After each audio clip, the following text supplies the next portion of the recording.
हमारे माशरे में औरतें ज़्यादा ना ये बाबों के पास जाती हैं। हाँ जी। जादू करवाने, टूना करवाने के लिए, अपने खावंद के लिए, सास-ससुर का जो मामला चल रहे होते हैं। तो ये औरतें ही क्यों इनके पास जाती हैं? आप इसके बारे में थोड़ा-सा गाइड कर दें हमारी बहनों को। अच्छा तो इन जी। कैसे अपने घर को बचा बचाने की के रखें, के लिए हाँ। जाती हैं, उल्टा बर्बाद कर लेती हैं? जी, देखें यहाँ पे ना सब ठगबाज मौकेलात थोड़े बहुत काबू किए होते हैं, जो आपके घर की हिस्ट्री दे देंगे। औरत गई पीर के पास, बाबे के पास, बाबे ने उसको बता दिया, तेरा नाम है, तेरे बंदे का नाम है, ये वो आंखें बंद करेगा, मोकल शक्ल होगा उसके पास, वो उसको सारा उसका बता देगा।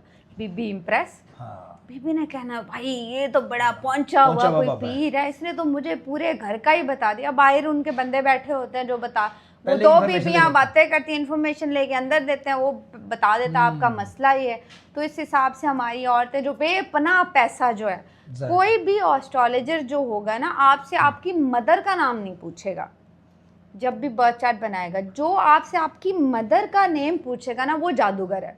समझ जाओ वो जादूगर है या वो ब्लैक मैजिक में इन्वॉल्व हो। कभी आप उसके पास ना जाओ। ये बहुत बड़ा मैं मैसेज दे रही हूँ आपके थ्रू।